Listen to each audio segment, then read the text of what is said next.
এই ফিট এগুলো হচ্ছে মুরগি অথবা মাছের ফিট, এগুলো খাওয়াবেন।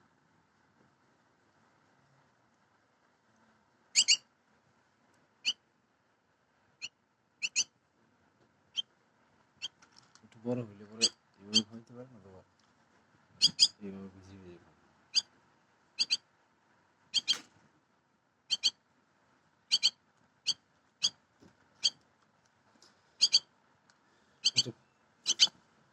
পাইছিলাম, এটা হচ্ছে বাসা ভেঙে পড়ে গেছিল, পরে কুড়ায় পাইছি, চিন্তা করলাম যে এটা মারলে তো লাভ নাই, পাইলাম।